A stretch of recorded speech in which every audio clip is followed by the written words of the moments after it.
প্রকৃতি ও জীবন অনুষ্ঠানে আপনাদের সবাইকে স্বাগতম। বাংলাদেশের জীববৈচিত্র্য, প্রকৃতি ও পরিবেশের নানা বিষয় নিয়ে আমাদের এই অনুষ্ঠান প্রকৃতি ও জীবন। আমাদের জীবন আর প্রকৃতি একে অপরের সাথে গভীরভাবে জড়িত। এর নদ নদী, জলবায়ু, গাছপালা, প্রাণী, আমাদের সাথে এদের সম্পর্ক, সচেতনতা ও করণীয় তুলে ধরতে আমাদের এই অনুষ্ঠান।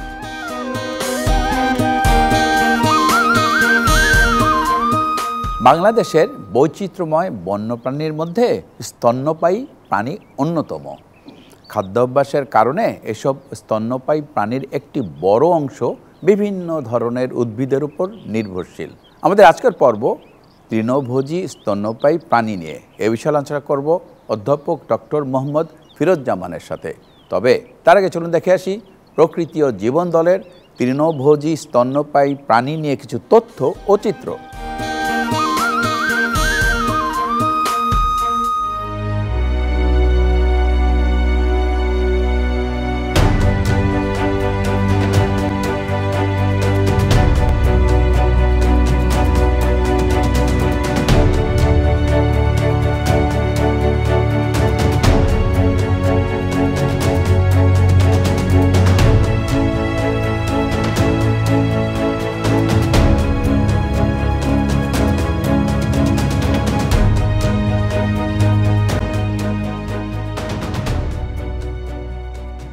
বাংলাদেশ বন্য প্রাণী সমৃদ্ধ একটি দেশ। এদেশের অনেক আকর্ষণীয় প্রাণীর মধ্যে তৃণভোজী স্তন্যপায়ী প্রাণীগুলো পরিবেশগত ভারসাম্য বজায় রাখতে গুরুত্বপূর্ণ ভূমিকা পালন করে।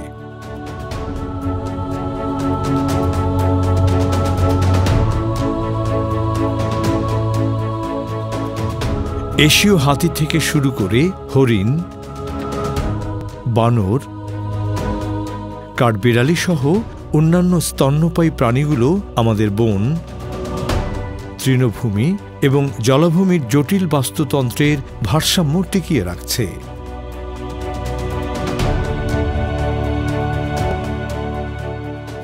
বাংলাদেশে প্রায় ১৪০ প্রজাতির স্তন্যপায়ী প্রাণী বাস করে, যার মধ্যে উল্লেখযোগ্য অংশই তৃণভোজী।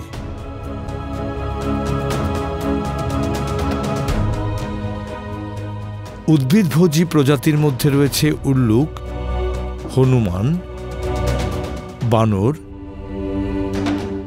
এশীয় হাতি, বনগরু, বনছাগল, মায়া হরিণ, চিত্রা হরিণ, বন্য শূকর, খরগোশ, কাঠবিড়ালি সহ অন্যান্য প্রজাতি। এই প্রাণীকুল বিভিন্ন উদ্ভিদের ফুল, ফল, পাতা, বীজ খায়, যা এদের আবাসস্থল জুড়ে বীজ বিস্তারের মাধ্যমে বন পুনরুজ্জীবিত করতে সহায়তা করে।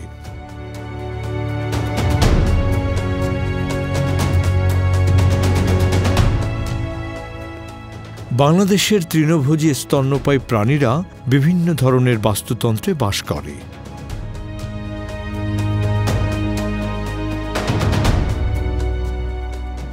পার্বত্য চট্টগ্রাম এবং সিলেটের মিশ্র চিরসবুজ বন, উল্লুক, হনুমান, বানর, হাতি, বনগরু, হরিণ, কাঠবিড়ালির আবাসস্থল। বিশ্বের বৃহত্তম ম্যানগ্রোভ বন সুন্দরবনে চিত্রা হরিণ, বানর, শূকরের বিচরণ রয়েছে। এমনকি গ্রামীণ পরিবেশ ও চা বাগানগুলো খরগোশ, সজারু এবং লাল বানরের মতো ছোট তৃণভোজী প্রাণীদের আশ্রয় দেয়। তৃণভোজী স্তন্যপায়ী প্রাণীদের খাদ্য গ্রহণের ধরনও বিভিন্ন রকম।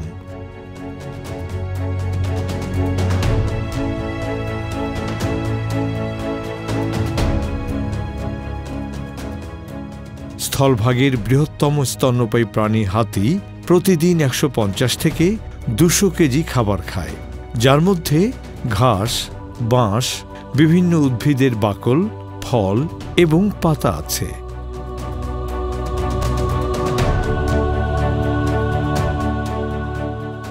এছাড়া এদের খাদ্য সংগ্রহ বনের অন্যান্য ছোট প্রাণীদের জন্য খাদ্য সংগ্রহের পথ তৈরি করে।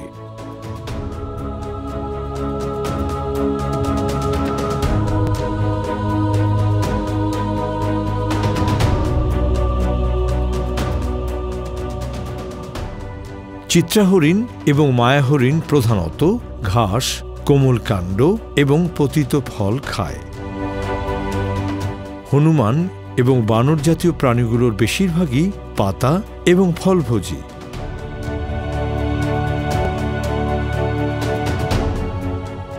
এরা কচি পাতা, ফল এবং ফুল খায় এবং তাদের বিষ্ঠার মাধ্যমে বীজ ছড়িয়ে দেয়।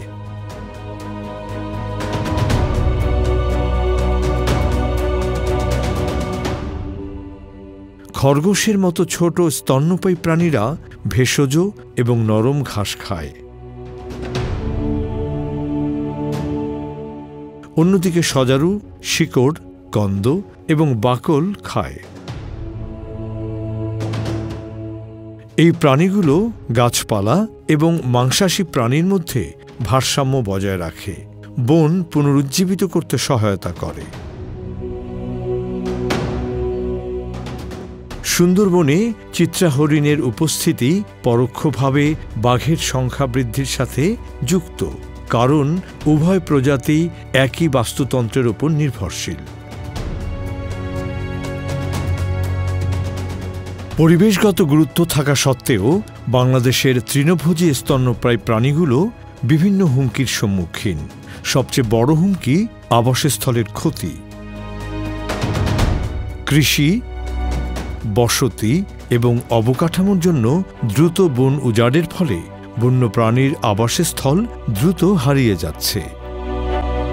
বনভূমি দখলের ফলে এদের খাদ্য সংগ্রহের ক্ষেত্র কমে গেছে, যার ফলে বন্যপ্রাণী ও মানুষের দ্বন্দ্ব হচ্ছে।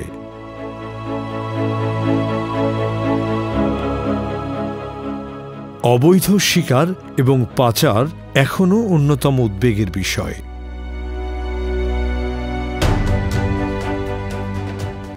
এছাড়া বনাঞ্চলের মধ্য দিয়ে সড়ক যোগাযোগ এবং রেলপথ প্রায়ই বিভিন্ন বন্যপ্রাণী যেমন হাতি, বানর, হনুমানের দুর্ঘটনাজনিত মৃত্যুর কারণ হয়।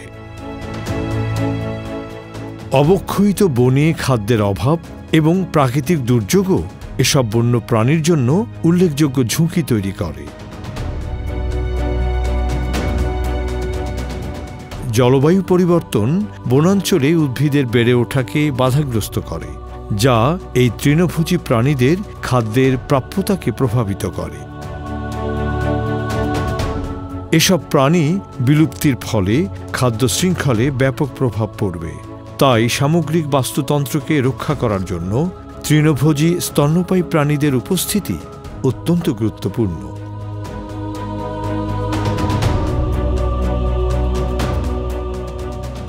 বনাঞ্চলের সুরক্ষার মাধ্যমে বন্যপ্রাণীর অস্তিত্ব টিকিয়ে রাখতে গুরুত্ব দেওয়া প্রয়োজন। এক্ষেত্রে স্তন্যপায়ী বন্যপ্রাণীর আবাসস্থল সংরক্ষণ এবং মানুষ বন্যপ্রাণী সংঘাত কমাতে কার্যকর উদ্যোগ গ্রহণ করতে হবে।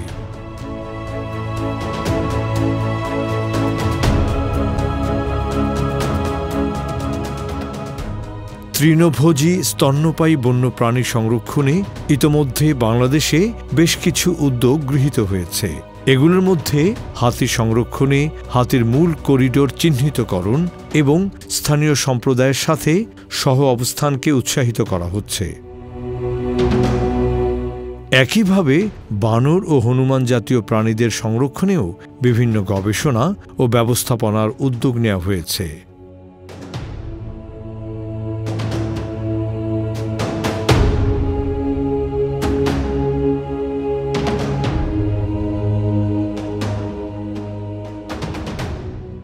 বনাঞ্চল জুড়ে সচেতনতামূলক প্রচারণা, চোরা শিকার প্রতিরোধে নিয়মিত টহল এবং সম্প্রদায় ভিত্তিক সংরক্ষণ উদ্যোগ জোরদার করা হয়েছে।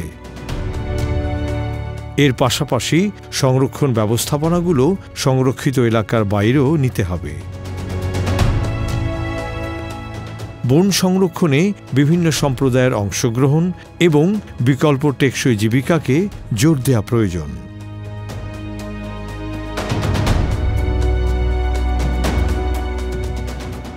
বাংলাদেশের তৃণভোজী স্তন্যপায়ী প্রাণীদের উপস্থিতি আমাদের বন, জলাভূমি এবং পাহাড়ের স্বাস্থ্যের প্রতীক।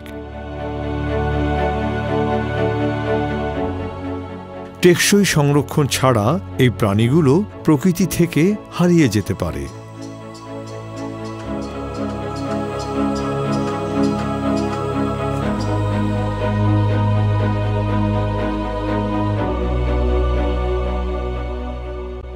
এদের রক্ষার জন্য সুপরিকল্পিত নীতির পাশাপাশি প্রতিটি নাগরিকের সচেতনতা প্রয়োজন।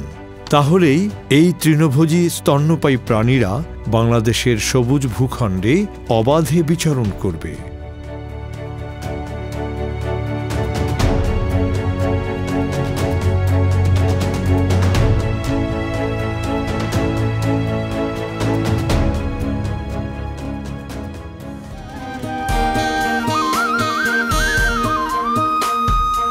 দর্শক মণ্ডলী, আমরা তখন দেখলাম তৃণভোজী স্তন্যপায়ী প্রাণী নিয়ে বিস্তারিত প্রতিবেদন। এবার কথা বলবো আমাদের আজকের অতিথি অধ্যাপক ডক্টর মোহাম্মদ ফিরোজ্জামানের সাথে। কেমন আছেন? ভালো আছি। আপনি তো অধ্যাপনা করছেন এবং গবেষণা করছেন, এর মধ্যে তৃণভোজী স্তন্যপায়ী প্রাণীদের জন্য কোন উদ্ভিদগুলো গুরুত্বপূর্ণ, এটা নিয়ে আজকে আমাদের একটু বলবেন। তৃণভোজী বন্যপ্রাণী বাংলাদেশে যেগুলো আছে সেগুলোর মধ্যে আমাদের হরিণ জাতীয় প্রাণী আছে, আমাদের বন্য ছাগল আছে, বন্য শূকর আছে, এরাও কিন্তু তৃণভোজী। এবং কিছু কিছু স্পেসিস আছে প্রাইমেটসের, যারা নন হিউম্যান প্রাইমেটস, তারাও কিন্তু তৃণভোজী বলা যায়। যদিও বড় প্রাণী হাতি, হ্যাঁ, হাতিটা একটা খুবই গুরুত্বপূর্ণ। অর্থাৎ প্রবোসিডিয়া, আর্টিওড্যাকটাইলা, লেগোমরফা, ওই যে হিয়ার, যেটাকে আমরা খরগোশ বলি, হ্যাঁ, এরাও কিন্তু তৃণভোজী, ঘাস খায়। এরাই হলো পেরিসোড্যাকটাইলা। এই কয়েকটা অর্ডারের অন্তর্গত প্রাণীগুলোই কিন্তু আমাদের তৃণভোজী বন্যপ্রাণী। এবং এই তৃণভোজী বন্যপ্রাণীটা কিন্তু আমরা বুঝতে পারছি নামটা শুনেই যে তৃণ, তার মানে কি এরা হলো লতা পাতা, গুল্ম এইসব পছন্দ করে। গবেষণায় দেখেছি যে যে পাতাগুলোতে সব সময়ই দেখা যায় যে প্রোটিন ফাইবার রেশিওটা সবচেয়ে বেশি, অর্থাৎ আমিষ এবং ফাইবার, এই রেশিওটা সবচেয়ে বেশি যে খাবারে, যে পাতার মধ্যে, যে বার্কের মধ্যে মানে বাকল বা যে ফলের মধ্যে বেশি, সেই খাবারগুলোই এরা সবচেয়ে বেশি পছন্দ করে। কিছু কিছু ক্ষেত্রে ওরা তিতা পাতাও পছন্দ করে, কারণ ওগুলোতে তানিন থাকে। তানিনগুলো প্যারাসাইট লোড হয় যে তাদের অনেক বেশি, ওগুলোকে রিমুভ করার জন্য ওই তানিন সমৃদ্ধ পাতাও খায় মাঝে মাঝে। আচ্ছা, বনের পরিবেশ ব্যবস্থায় তৃণভোজী স্তন্যপায়ী প্রাণীর গুরুত্ব কতটুকু? অনেক গুরুত্ব। তৃণভোজী প্রাণীরা ইকোলজিক্যাল সিস্টেমের মধ্যে খাদ্য শিকল বলে একটা কথা আছে, যেটাকে আমরা ফুড চেইন বলি। তৃণভোজী প্রাণীরা ফুড চেইনের একটা গুরুত্বপূর্ণ অংশ, প্রথম কনজিউমার এরা। আর প্রডিউসার তো হলো উদ্ভিদ, উদ্ভিদ হলো খাবার তৈরি করে, আর তৃণভোজীরা হলো সেই খাবারকে খায়। এবং তৃণভোজীর মাধ্যমে সেই খাবারের যে শক্তিটা, সেটা আরেকটা প্রাণীর মধ্যে স্থানান্তর হয়। তৃণভোজী যদি না থাকে তাহলে এই যে ফুড চেইনটা, এটা ফুডের যে ট্রান্সফার একটা অর্গানিজম থেকে আরেকটা অর্গানিজম, এটা হবেই না। আর হলো যে যারা শিকারী প্রাণী, তারা খাবে কি? তারা তো হলে মাংস খায়। ওই তৃণভোজীরাই হলো তাদের একমাত্র ফুডের উৎস। তো সুতরাং তৃণভোজীদের খায়ে শিকারী পাখি এগুলো বেঁচে থাকে।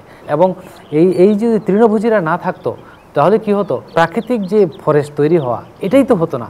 কারণ ওরা হলো এক জায়গার ফল খায়, পাতা খায়, শিকড় খায়, সেগুলো আবার আরেক জায়গায় গিয়ে যখন তারা মলমূত্র ত্যাগ করে, তখন ওইখানে ওই সিডগুলো আবার গজিয়ে ওঠে। অর্থাৎ প্রাকৃতিক বনায়নে এরা গুরুত্বপূর্ণ ভূমিকা পালন করে। আর হাতির কথা কি বলবো, হাতি দেখবেন যে যেখানে ওরা মল ত্যাগ করে, ওইখানে দেখবেন যে অনেক গাছপালা, বন জঙ্গল তৈরি হয়ে যায়। সুতরাং প্রাকৃতিক বনায়নের এরা সাংঘাতিক ভূমিকা পালন করে এই তৃণভোজী প্রাণীরা। তৃণভোজী স্তন্যপায়ী প্রাণীর জন্য প্রধান হুমকিগুলো কি কি? অনেক হুমকি, কারণ হলো তৃণভোজী প্রাণীরা হলো সহজেই মানুষের চোখে পড়ে, বিশেষ করে যারা অবৈধ শিকারী তাদের চোখেই এরা সহজে পড়ে। বন জঙ্গলে ঢুকলেও পড়ে, আবার বন জঙ্গল থেকে ওরা ওই প্রাণীগুলো যখন বাইরে বের হয় খাবারের জন্য বা কোনো কিছুর জন্য, তখনও কিন্তু মানুষের, সুতরাং মানুষ এদের বিরাট বড় শত্রু। আমাদের যে ফরেস্টগুলো আছে, যেগুলো সংরক্ষিত বনাঞ্চল, সেগুলো কিন্তু এখন কমে যাচ্ছে অনেকটা। কিছু কিছু জায়গায় আমরা গাছপালা অনেক কমে গেছে, এরিয়া কমে গেছে, এবং আমরা সেগুলোকে সেভাবে প্রপারলি হয়তো প্রোটেকশন দিতে পারছি না। সুতরাং এটাও একটা বড় রকমের হুমকি। আরেকটা জলবায়ুর পরিবর্তন কি এখানে জলবায়ু বড় ভূমিকা রাখে। ঠিকমতো যে বৃষ্টি না হয়, হিউমিডিটি অনেক বেশি থাকে, অনেক বেশি খরা হলে ওদের খাবারের অভাবে ওরা কিন্তু সাংঘাতিক, যেমন গুল্ম এবং ঘাস এবং ছোট ছোট যেগুলো উদ্ভিদ সেগুলো জন্মাইতে পারে না, তাদের সংখ্যা কমে যায়। আমরা দেখি মাঝে মাঝে অতি বৃষ্টি হচ্ছে, বন্যা হচ্ছে, সেটাও একটা বড় রকমের হুমকি। তৃণভোজী প্রাণীগুলো কিন্তু টেরিস্ট্রিয়াল, এরা কিন্তু ডাঙ্গা পছন্দ করে, ডাঙ্গা লাগে এদের থাকার জন্য। সুতরাং অতি বন্যা এবং অতি খরা কিন্তু এদের জন্য বিরাট বড় একটা হুমকি, মানে তৃণভোজীর জন্য। আচ্ছা, এই প্রাণীগুলোকে নিয়ে কি কোনো গবেষণা হয়েছে?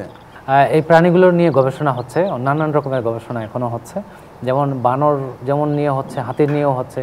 এদের প্রজনন দেখা হচ্ছে যে এরা যেসব কোন কোন জায়গাগুলোতে এরা বিস্তৃতি আছে, এদের বিহেভিয়ার কি, মানুষের সাথে সংঘর্ষ হচ্ছে কিনা, ফসল খেয়ে ফেলে, অনেক সময় হাতি লোকালয়ে চলে এসে মানুষের ঘর বাড়ি ভেঙে দেয়, আবার মানুষও আবার ওদের হেবিটেটে গিয়ে ঘর বাড়ি বাঁধে, এবং যার ফলে সংঘর্ষ হয়।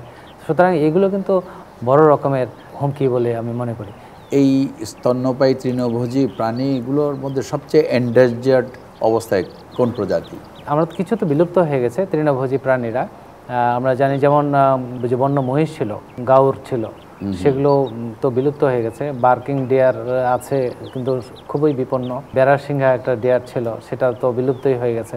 আমাদের দেশে একসময় কিন্তু রাইনো ছিল, গন্ডারও ছিল, সেই গন্ডার কিন্তু এখন নাই। 3টা স্পিসিস ছিল, 2টো তো পাওয়া যেতই, এই যে গাজীপুরের এদিকে ভাওয়াল এলাকায়, গড় এলাকায়, সেগুলো পুরোপুরি বিলুপ্ত হয়ে গেছে। তো হাতির অবস্থাও তো ভালো না, এবং হাতিও কিন্তু আমাদের থ্রেটেন্ড একটা বিপন্ন প্রাণী। হাতির অবস্থাও কিন্তু ভালো নেই এখন। কিছু প্রাণী আছে যারা প্রাইমেটস, এরাও কিন্তু বিপন্ন হয়ে যাচ্ছে খাবারের অভাবে। এই যে বানরের মধ্যে যদি আমরা চিন্তা করি, যেমন হুলো গিবন একটা আমাদের দেশে একমাত্র অ্যাপস। তো এই হুলো গিবন যেসব জায়গাগুলোতে এখন আছে, সেসব জায়গাগুলো খাবারের প্রচণ্ড অভাব। ঘন বন না থাকার কারণে ওরা কিন্তু নিচে নামতে পারে না, এক গাছ থেকে আরেক গাছে লাফিয়ে যায়, যাদেরকে বলা হচ্ছে প্লান্টিগ্রেড, এক উদ্ভিদ থেকে আরেক উদ্ভিদে। তো সেগুলো না থাকার কারণে ওরা বাধ্য হয়ে নিচে নামছে, অথবা জাম্প করতে গিয়ে পড়ে যাচ্ছে, আহত হচ্ছে। তো এগুলো একটা বড় রকমের হুমকি, এবং তারা কিন্তু বিপন্ন থেকে এখন অতি বিপন্ন দিকে চলে যাচ্ছে। এসব প্রাণীর সংরক্ষণে কি আমরা করতে পারি, এ নিয়ে আপনার সাজেশন? প্রথমেই আমি বলবো যে মানুষকে সচেতন করে তুলতে হবে, শিক্ষিত করে তুলতে হবে বন্যপ্রাণী বিষয়ে।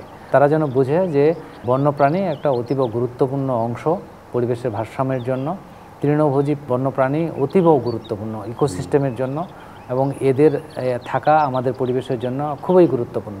বিশেষ করে ছোট ছোট বাচ্চাদের স্কুলের বইগুলোতে, সিলেবাসের মধ্যে এগুলো ঢুকাতে হবে যে স্তন্য বন্যপ্রাণী কত গুরুত্বপূর্ণ, এবং এরা কি ভূমিকা রাখে, এবং এরা থাকলে আমাদের কীভাবে আমাদের পরিবেশ উপকৃত হয়, সেগুলো বিষয়ে পড়াশোনার মধ্যে ঢুকাতে হবে সিলেবাস। এটা গুরুত্বপূর্ণ। এবং এদের যে বাসস্থানগুলো ধ্বংস হচ্ছে, সেগুলো আমাদের রক্ষা করতে হবে। এবং আমরা যে বিভিন্ন এক্সপ্রেস ওয়েগুলো বানাচ্ছি এখন, রোডগুলো, হ্যাঁ, এটা কিন্তু খুবই গুরুত্বপূর্ণ। আমরা কি করছি, একটা এক্সপ্রেস ওয়ে বানাচ্ছি, সেটা দেখা যাচ্ছে কোনো ফরেস্টের ভিতর দিয়ে যাচ্ছে, অথবা কোনো একটা জলাশয়ের পাশ দিয়ে যাচ্ছে বা ভিতর দিয়ে যাচ্ছে, অথবা কোনো একটা দেখা যাচ্ছে যে বড় রকমের কোনো হিউম্যান হ্যাবিটেশনের মধ্যে দিয়ে যাচ্ছে। তা আমরা করছি কি, যখন ওই এক্সপ্রেস ওয়ে যাচ্ছে, আমরা কিন্তু এই বন্যপ্রাণী করিডোর রাখি না, মানুষ যাওয়ার করিডোর রাখি, কিন্তু বন্যপ্রাণীর কথা আমরা ভাবি না। এই বন্যপ্রাণীর কথা ভাবতে হবে, আমাদের পলিসি মেকারদের ভাবতে হবে, আমাদের গভর্নমেন্টে, আমাদের যে সরকারের আছেন তাদেরকে পরিবেশ সম্পর্কে বুঝতে হবে, এবং বন্যপ্রাণী নিয়ে গবেষণা করে তাদেরকে ওই এক্সপ্রেস রোডগুলো যখন তৈরি হয় তাদেরকে সংযুক্ত করতে হবে, তাদের পরামর্শ নিয়ে করতে হবে। তাহলে হবে কি, হ্যাবিটেটগুলোকে ফ্র্যাগমেন্টেড হবে না, বাম পাশের অ্যানিম্যালগুলো ডান পাশে যেতে পারবে, ডান পাশের অ্যানিম্যালগুলো বাম পাশে যেতে পারবে। এবং এই সব প্রাণীগুলো যে অঞ্চলগুলোতে বসবাস করে, সেই অঞ্চলগুলোতে আমাদের আইন প্রয়োগ করতে হবে। বন্যপ্রাণী সংরক্ষণ আইন যে আছে ওইটা প্রয়োগ করতে হবে। পাশাপাশি ওই সংরক্ষিত বনাঞ্চলগুলোতে অতি গুরুত্ব সহকারে মনোযোগ দিয়ে সংরক্ষণ করতে হবে এবং সংরক্ষণের আওতায় আনতে হবে এবং কন্টিনিউয়াস মনিটরিং করতে হবে যে তাদের পপুলেশন কমে যাচ্ছে না বাড়ে যাচ্ছে, এটা দেখতে হবে। অনেক ধন্যবাদ, অনেক কিছু জানা গেল আপনার কাছ থেকে। আপনাকে ধন্যবাদ। দর্শক মণ্ডলী, প্রকৃতি ও জীবন অনুষ্ঠানের এবারের সেগমেন্টটি হচ্ছে আপনি জানেন কি। চলুন জানা যাক তৃণভোজী স্তন্যপায়ী প্রাণী নিয়ে কিছু তথ্য। আপনি জানেন কি বাংলাদেশ থেকে ইতোমধ্যে 11 প্রজাতির স্তন্যপায়ী প্রাণী বিলুপ্ত হয়েছে, যাদের অধিকাংশই তৃণভোজী। কোয়ালা বিশেষ এনজাইম তৈরি করে তাদের খাবারের বিষাক্ত পদার্থ ভেঙে ফেলতে পারে। জিরাফের জিহ্বা 20 ইঞ্চি পর্যন্ত লম্বা হতে পারে এবং কাঁটাযুক্ত পাতাকে আঘাত ছাড়াই আঁকড়ে ধরার মতো। আফ্রিকান হাতি একদিনে 300 পাউন্ডেরও বেশি গাছপালা খেতে পারে। জায়ান্ট পান্ডা প্রায় সম্পূর্ণরূপে তৃণভোজী। এর খাদ্যের 99% বাঁশ জাতীয় উদ্ভিদ। শুধু দর্শক, তৃণভোজী স্তন্যপায়ী প্রাণী আমাদের পরিবেশের জন্য অত্যন্ত গুরুত্বপূর্ণ। এরা উদ্ভিদের পরাগায়ন ও বীজের বিস্তারে সাহায্য করে, একই সাথে বনের স্বাভাবিক ভারসাম্য বজায় রাখতে কার্যকর ভূমিকা পালন করে। তবে বিভিন্ন কারণে এসব স্তন্যপায়ী প্রাণীর অস্তিত্ব আজ হুমকির মুখে। আমাদের সচেতনতা এবং আন্তরিক প্রচেষ্টার মাধ্যমে এই তৃণভোজী স্তন্যপায়ী প্রাণীদের প্রকৃতিতে টিকে রাখা সম্ভব। সুন্দর প্রকৃতিতে গড়ি সুস্থ জীবন, এই আশা নিয়ে শেষ করছি আজকের অনুষ্ঠান। আপনারা সবাই ভালো থাকুন, সুস্থ থাকুন।